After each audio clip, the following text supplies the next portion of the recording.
we had we had finished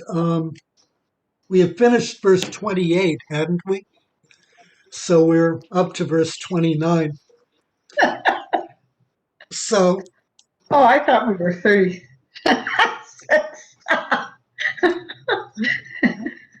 I think I no, know better. so I'll read from verses 29 through verse 35.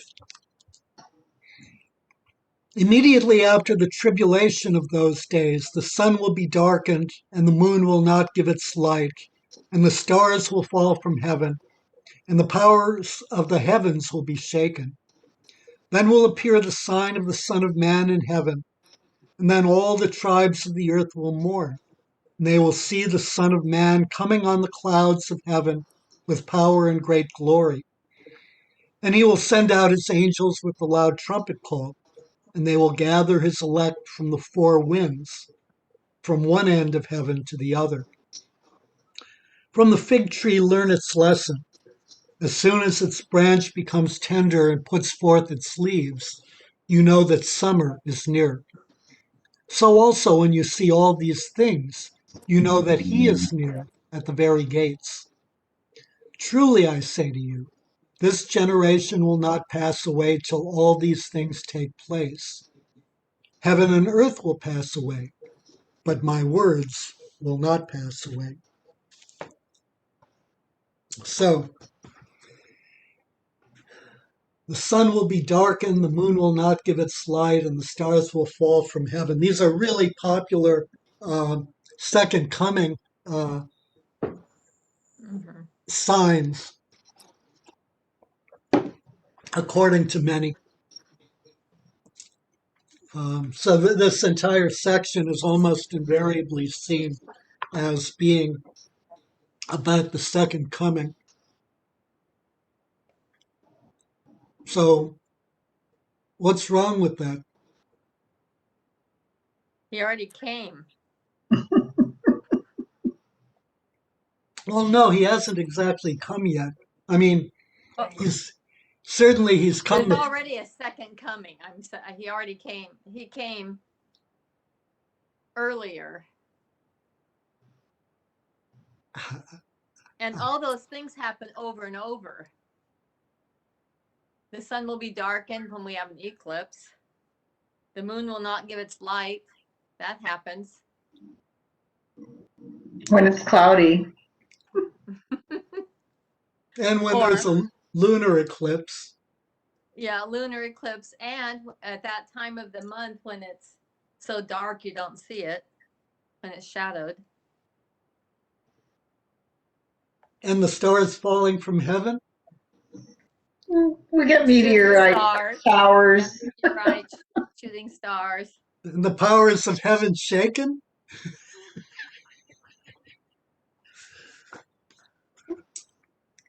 When we have elections.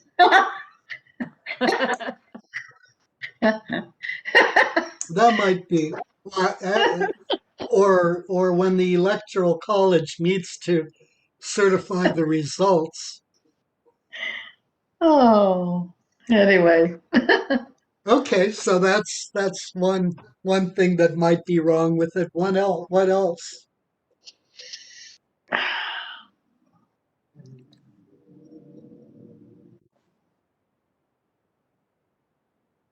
Oh, we were also told that there wouldn't be any signs or um and we wouldn't know the day or the hour. Right. That comes later. So so Yeah, but so still it that's conflicts. so that's right. So that conflicts. So so that's the second thing. What else?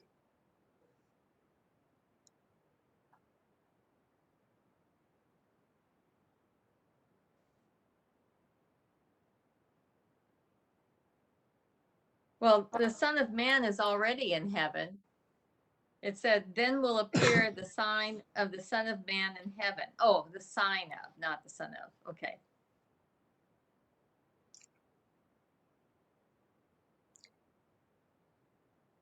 So one of the things that is mystifying about sort of Bible interpretation is that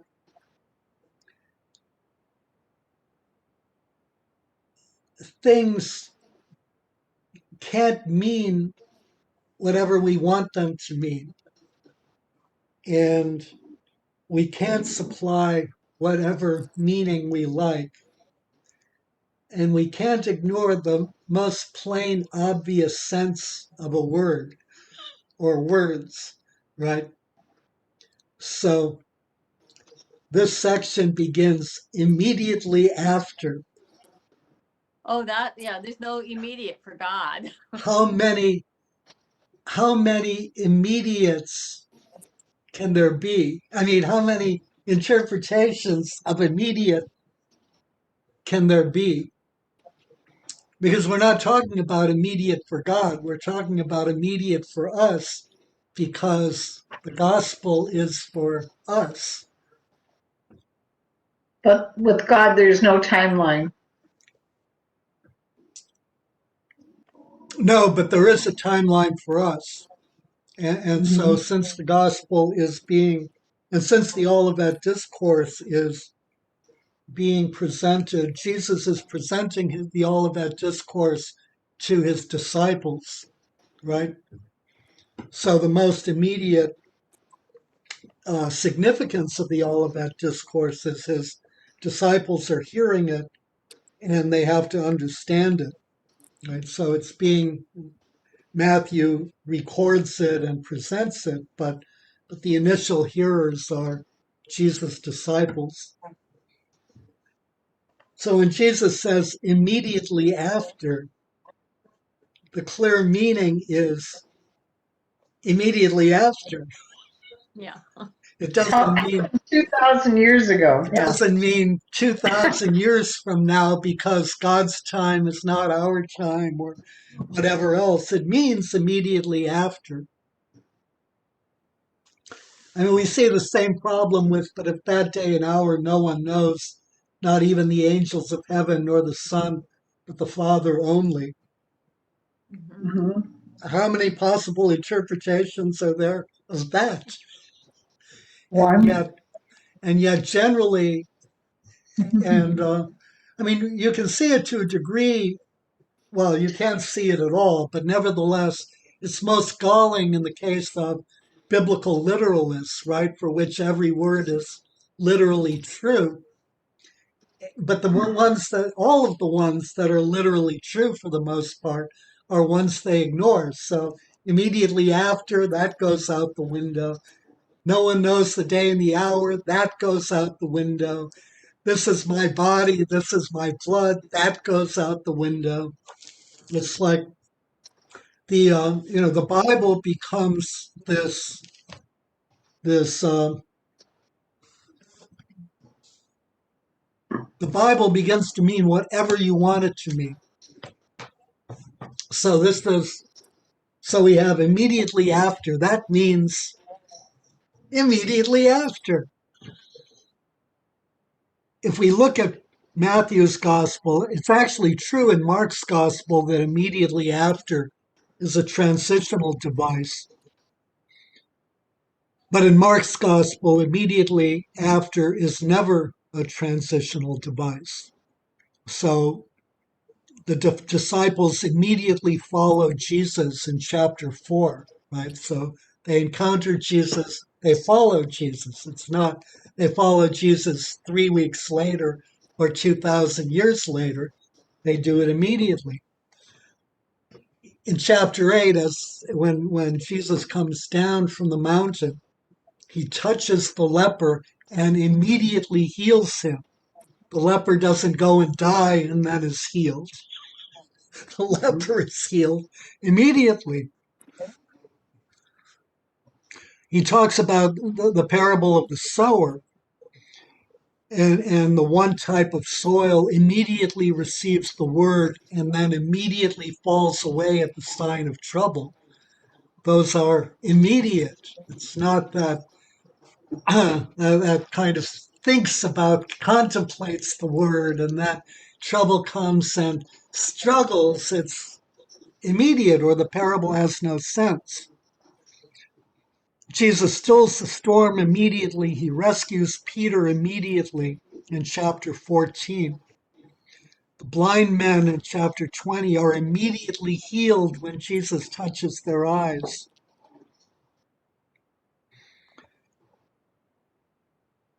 So immediately means just that in Matthew's gospel. It means immediately.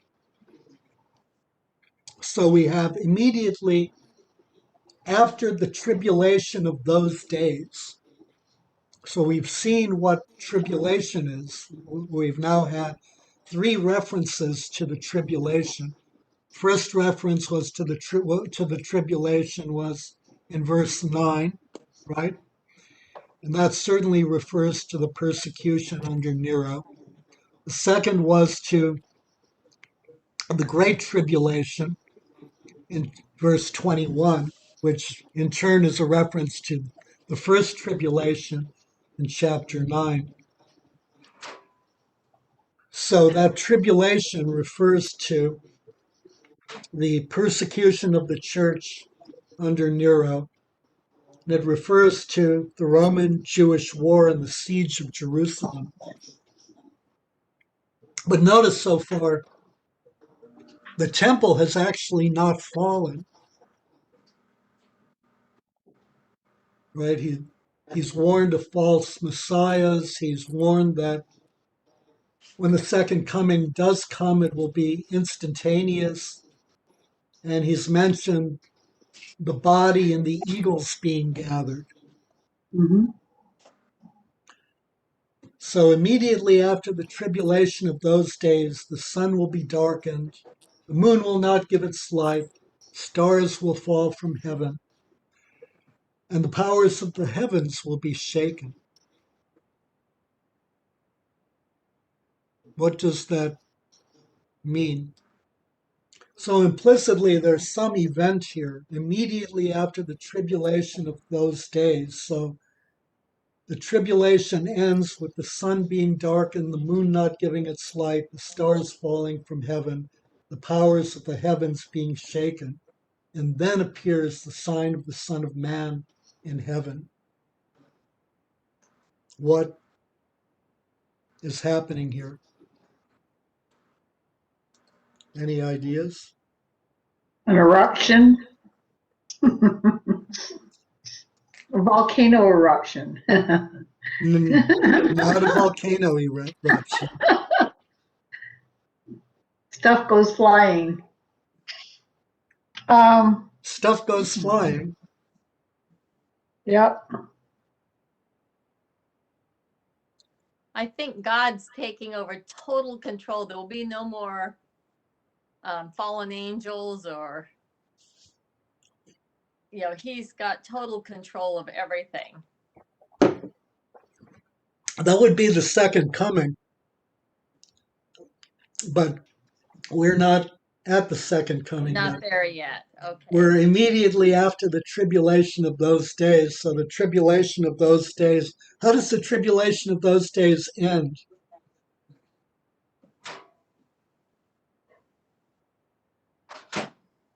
What is it that's being thrown around, Carmen? Like Thais said, it's the destruction of the temple. Right. Yeah. That's after, around. What? but that's after a long time after Christ was around. Yeah, It would be the second coming. Yeah. It's either 40 or 37 years after Christ was crucified. Right. Mm-hmm. So that's, within, if you consider a generation to be 40 rather than 35 years, that's within a generation. So, but the question really here, well, we'll get to that in a minute. So we have immediately, so the tribulation has ended. How has it ended? It ends, we haven't actually seen the destruction of the temple yet. We've seen the vultures gathering or the eagles gathering because there's going to be carrion, right? We've Hmm. seen apostasy, we've seen false messiahs, we've seen the Roman army surrounding Jerusalem. So in this section, the temple falls. This is very much like, in some ways, the book of Revelation, where the moment of the second coming is not explicitly identified, right?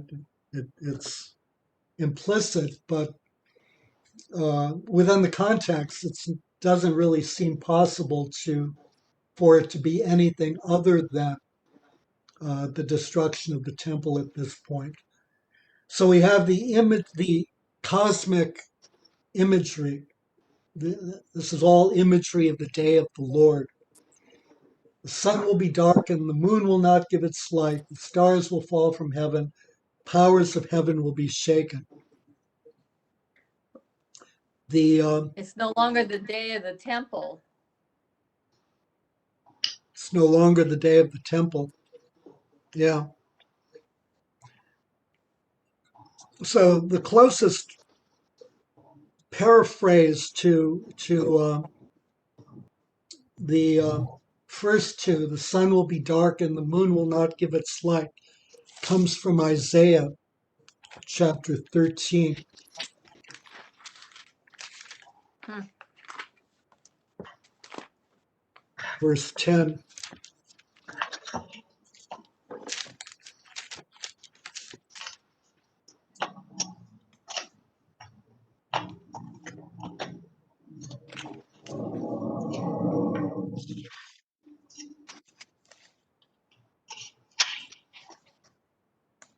We can start at verse 9. Behold, the day of the Lord comes. So this is a prophecy about Babylon. Verse 13, chapter 13, verse 1 says the oracle concerning Babylon. So verse 9, behold, the day of the Lord comes cruel, with wrath and fierce anger, to make the earth a desolation and to destroy its sinners from it. For the stars of the heavens and their constellations will not give their light. The sun will be dark at its rising, and the moon will not shed its light. I will punish the world for its evil and the wicked for their iniquity. I will put an end to the pride of the arrogant and lay low the haughtiness of the ruthless. So this is phrased in global terms, but it's really only applies to Babylon. So notice, for the stars of the heavens and their constellations will not give their light. The sun will be dark at its rising, and the moon will not shed its light.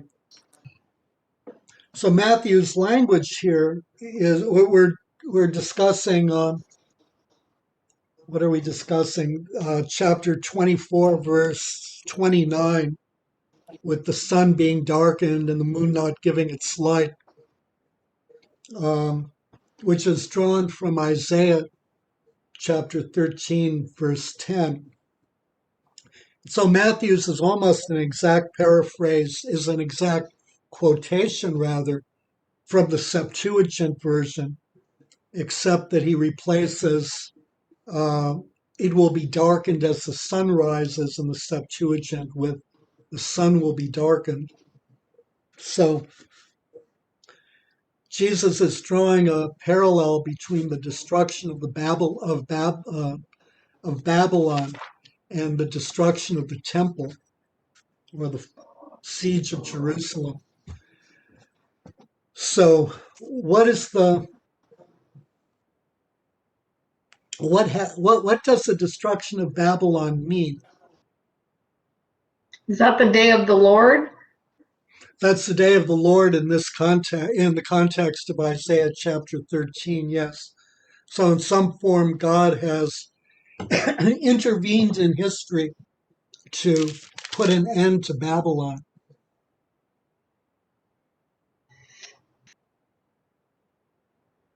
let's look at verse 17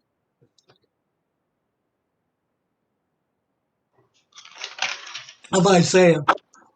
So, chapter 13, verse 17. Behold, I am stirring up the Medes against them, who have no regard for silver and do not delight in gold. Their bows will slaughter the young men. They will have no mercy on the fruit of the womb, and their eyes will not pity children. And Babylon, the glory of kingdoms, the splendor and pride of the Chaldeans, will be like Sodom and Gomorrah when God overthrew them. So the God's intervention to destroy Babylon will be accompanied by the rise of the Medo-Persians, right? And so this is, and Cyrus permits Jews in the diaspora to return to Palestine. So the point here is that the fall of one kingdom is accompanied by the rise of another. So all of this symbolism points to political upheaval and to God's activity in bringing about the political upheaval.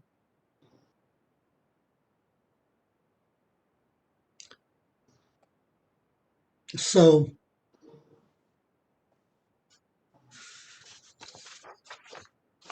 what relevance does that symbolism have to the second coming?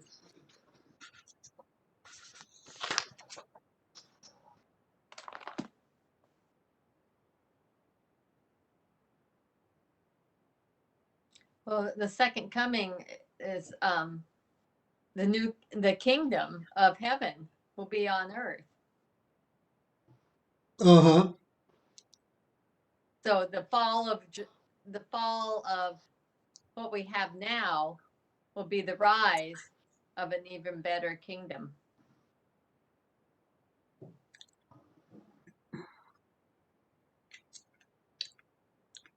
That's, although that's true, they're not, it will be the rise of a power that isn't earthly. Mm-hmm. So in some sense, this isn't, God as an unseen hand behind, worldly upheaval or political upheaval. The second coming is not a political upheaval, and it's not to be understood as a destruction. It's to be understood as a restoration. And so, in many ways, that's very different, and it has a very, when we think about the day of the Lord and how does God intervene in history? Did God arm the Babylonians? Did God, force the Medo-Persians to destroy Babylon? So fundamentally, the notion of God acting isn't that God so much forces things to happen, is that God withdraws blessing and allows things to take their normal course, right? So in terms of the siege of Jerusalem, everyone was convinced that God was on their side. God would bless them. God would not allow the Roman armies to defeat them. And so, with the withdrawal of God's blessing, what happens? People turn against one another. People who, presumably believe in the Mosaic law, which, prohibits the drinking of blood, view one another as food. It becomes, in the absence of God's blessing, we become scarcely separated from animals. In some ways, we become even worse. And it's simply because Hebrews talks about um, the Son upholding all things. And so it's God who holds all things together, who keeps our world running. And when God withdraws his blessing, then things fall apart very quickly. And so the day of the Lord isn't so much that God is pulling strings as that God has removed himself from one of the sides. So we have the decline of Babylon and the rise of the Medo-Persians, right? Then we have Isaiah chapter 34, verse 4.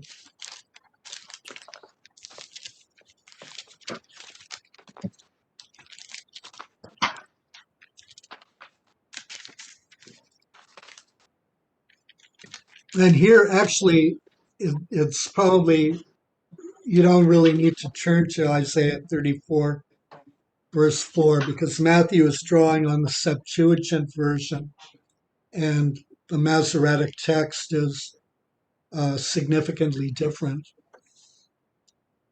So the Masoretic text reads, "All the host of heaven shall rot away, and the skies roll up like a scroll. All their hosts shall wither like a leaf withering on a vine, or fruit withering on a fig tree." Mhm.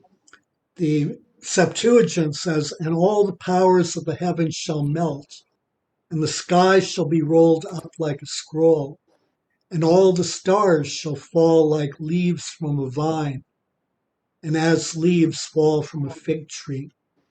So we have the power of the heavens melting and the stars falling like leaves from a vine. So the theme of Isaiah chapter 34, verse 4, is declared to be um, judgment on all the nations.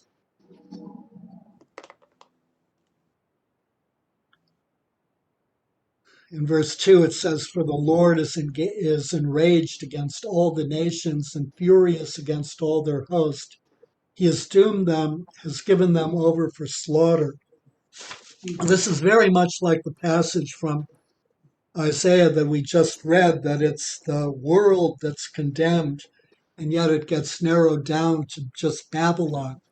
So the prophecy is one of a judgment not against the world, but against Babylon. And the day of the Lord is a judgment of Babylon. Here it's Edom, which becomes in Jesus' time Idumea, which is where Herod is from. Right, they're sort of very much like Samaritans. They're half-breed Jews and are so detested because they don't observe the Mosaic law. They've really abandoned the faith. Mm. And so this is judgment against them. Then there's also chapter 14, verse 12 of Isaiah.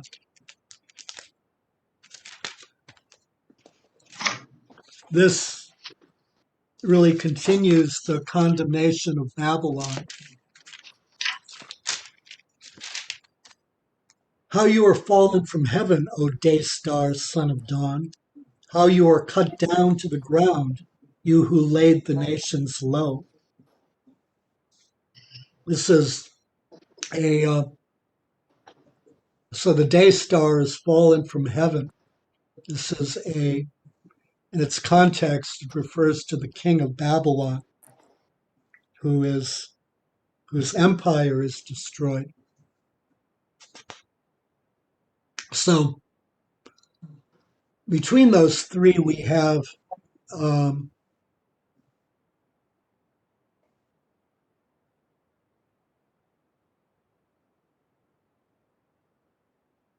a shocking reversal in terms of Matthew's reference. Does anyone see what that is? What the shocking reversal is? The shocking reversal as we move from the Old Testament to the New Testament. Oh, I'm not seeing that. Where is that? Well, the day of the Lord and the judgment in Isaiah is coming against the Babylonians, the king of Babylon, and the Edomites, right? In Matthew, it's coming against Jerusalem and the people of God. Mm. Oh, so it's against people of God instead of against those So against the people. instead of being against pagans, it's against the Israelites or the religious leadership and those in Jerusalem, God's own city, where God presumably lives in the temple or is present in the temple. Jerusalem is basically reduced to the status of a pagan power. Mm-hmm.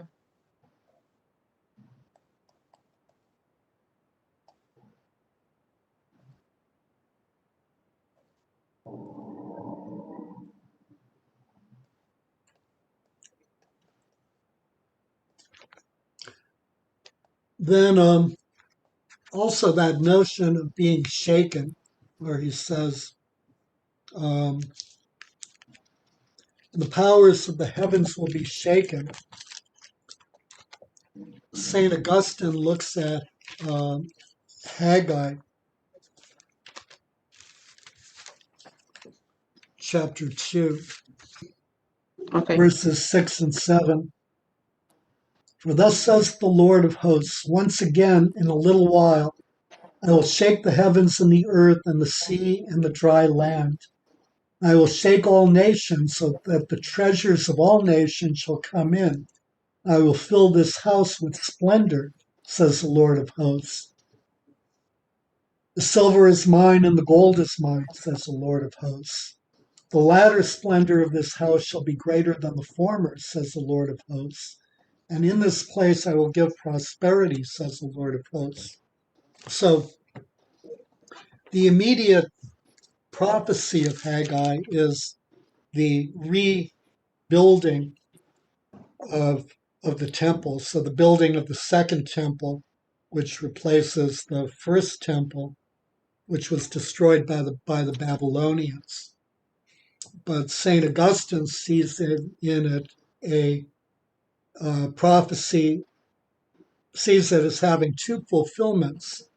The second prophecy being the destruction of the second temple, so that the treasures of the nations, which is the church, could be revealed.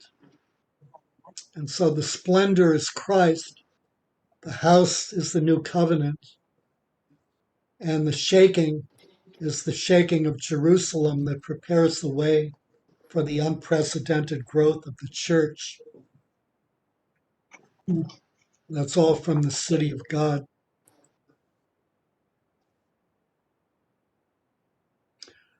So the so all of this imagery is obviously not intended to be taken literally. The sun doesn't fall from heaven. The and in fact, in the patristic tradition, the fathers viewed the darkening of the sun and the moon not as their darkening, but because of God's intervention, in comparison with the true light, all things seem dark, is what Jerome says. or Theophylact says, the sun and moon are overwhelmed by the light of Christ's appearance. So we're dealing with symbolism, not with anything, with real cosmic or real solar or lunar phenomena. That's a really, I mean, people are actually looking for cosmic phenomena, and that's totally No. foolish. It's completely misguided. So it's a prophecy about the destruction of a center of power, and where one power structure collapses, another is needed to take its place. So that's the idea, that this is, in some sense, a cataclysmic political upheaval. And it's one in which God is active. So then the question is, what is needed to take its place?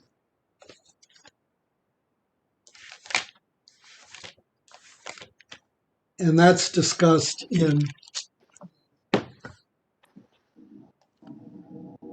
verses 30 and 31. So then will appear the sign of the Son of Man in heaven. Then all the tribes of the earth will mourn. They will see the Son of Man coming on the clouds of heaven with power and great glory. So what is the coming of the Son of Man?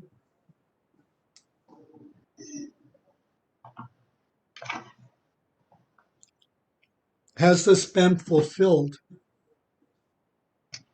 Have we seen the Son of Man come with power and great glory?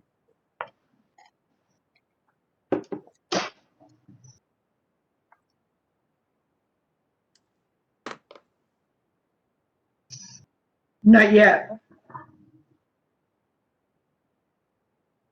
Really? I see it as the growth of the church. Are we going to Daniel to read the Son of Man? Yeah. Okay. So let's look at 3 references in Matthew to the coming of the Son of Man. Oh, okay. First is in verse 16, verse 16, chapter 28. Chapter 16, verse 28. I got those reversed. Starting at verse 27. So notice how similar this is to the those 2 verses in the Olivet Discourse. For the Son of Man is to come with his angels in the glory of his Father, and then he will repay every man for what he has done. Truly, I say to you, there are some standing here who will not taste death before they see the Son of Man coming in his kingdom. So Jesus is saying this to his disciples. Some will not taste death before they see the Son of Man coming in his kingdom. Also, chapter 26, verse 64, which is a forward reference, but we haven't gotten there yet. But so this is Caiaphas is questioning Jesus, and beginning in verse 63. But Jesus was silent, and the high priest said to him, I adjure you by the living God, tell us if you are the Christ, the Son of God. Jesus said to him, you have said so. But I tell you, hereafter you will see the Son of Man seated at the right hand of power and coming on the clouds of heaven. Then the high priest tore his robes and said, he has uttered blasphemy. Why do we still need witnesses? So he's saying that Caiaphas will see the Son of Man coming on, seated at the right hand of power and coming on the clouds of heaven. So this generation, and Caiaphas.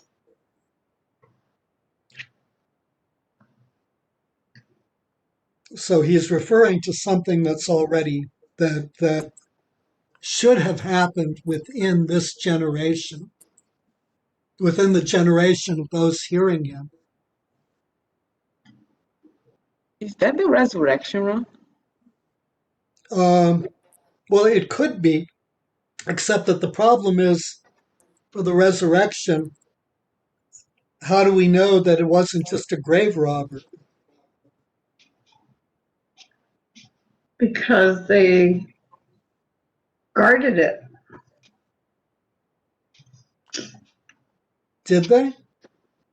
They tried. They tried. I mean,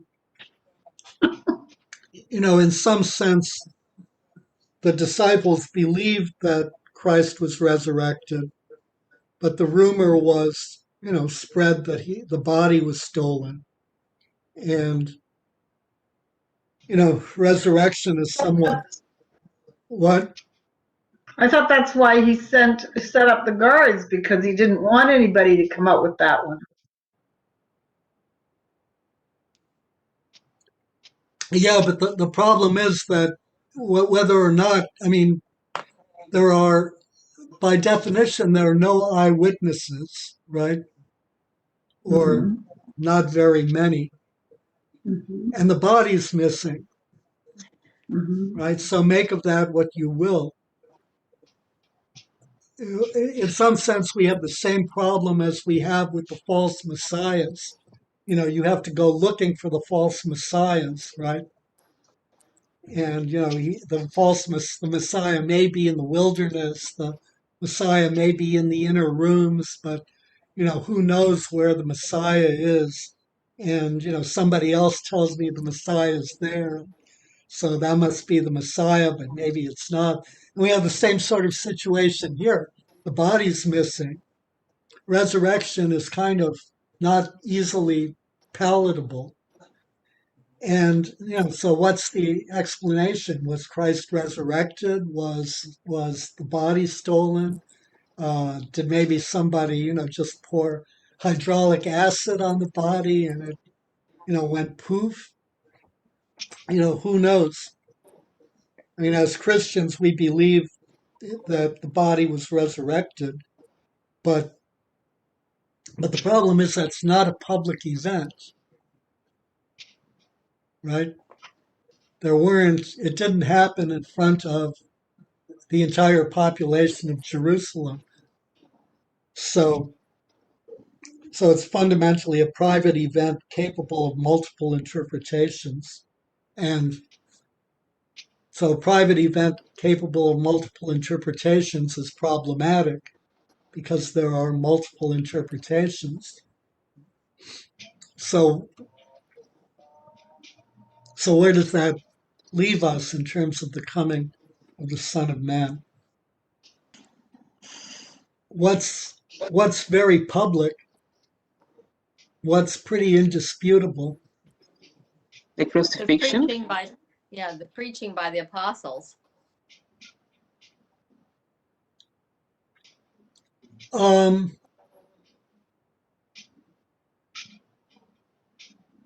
Well,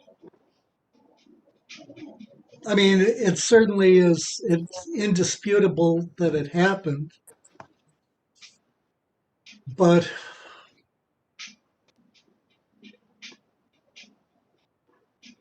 it raises, a number of issues. So one of which is, well, I mean, there's an issue of whether Jesus was, so certainly they preached, certainly they thought Jesus was Messiah, but were they correct in thinking that? And second, what was their relationship to Judaism? So for the most part, after Jesus' death, they sort of remained Jews. And ostensibly, many even observe the Mosaic law. But willing to die for his word, Right. to make his word known. But what else? What is indisputably public? That he died on the cross.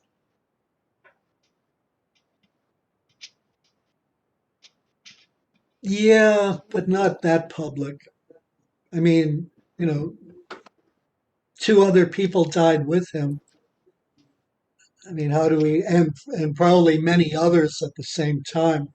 I mean, you know, the Romans like to crucify people. So how do we know, you know, that his death was particularly significant other than we think it was? What is it that confirms all of this is true? I have no idea, bro.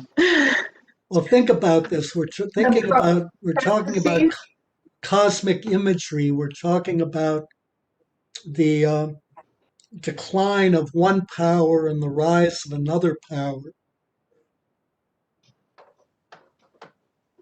The predictions in the prophecies said that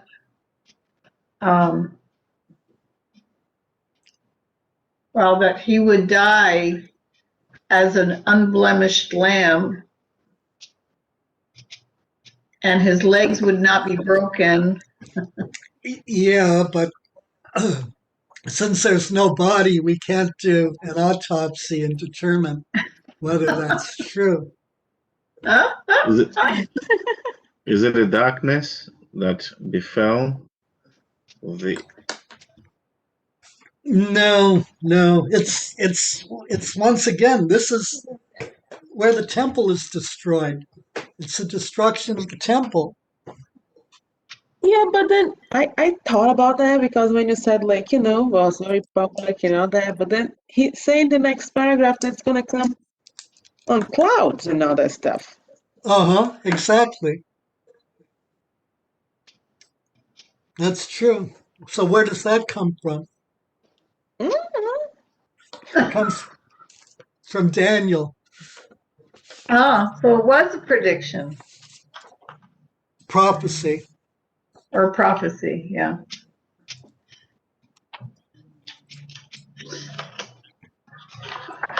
Daniel. But how public was it at the time? The destruction of the temple? No, that was public. Uh-huh. Daniel what? Chapter 7, I think.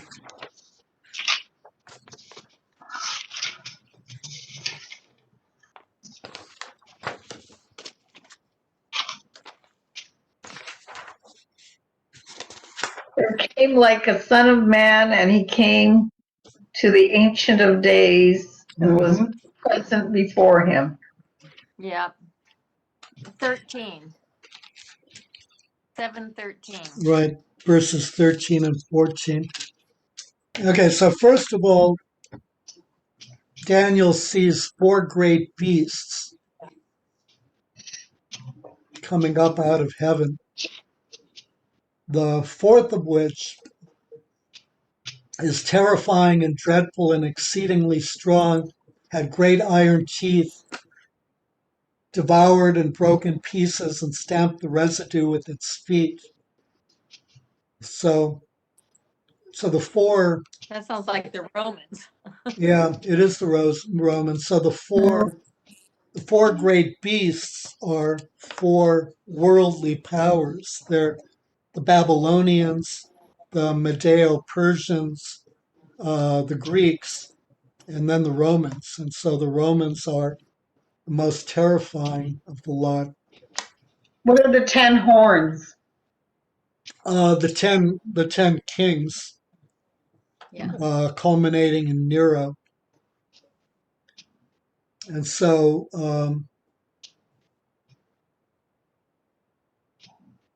the little horn has a mouth that's speaking great things. That's Nero, who was what is the word, delusional, had delusions of grandeur.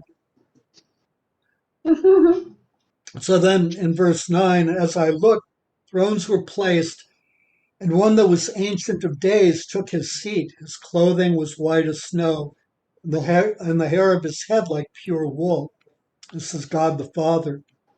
His throne was fiery flames, its wheels were burning fire. A stream of fire issued and came forth from before him. 1,000,000 served him, and 10,000 times 10,000 stood before him. Court sat in judgment, and the books were opened. I looked, then the horn is speaking.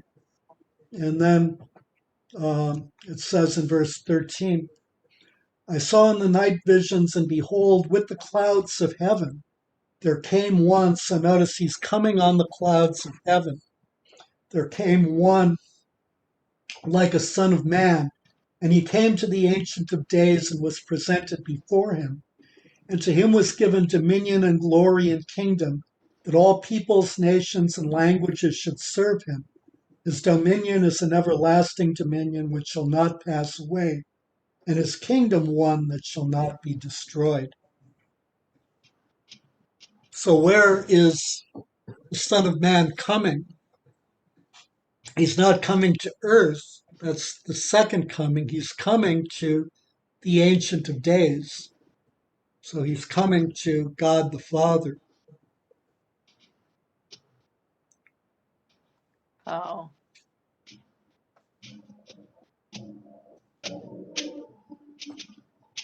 And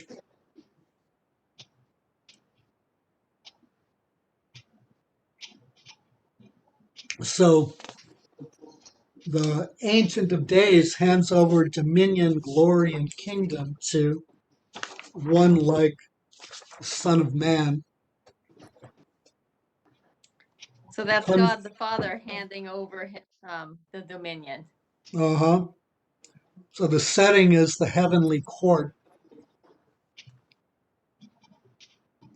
In the original context of Daniel, the fulfillment of the prophecy is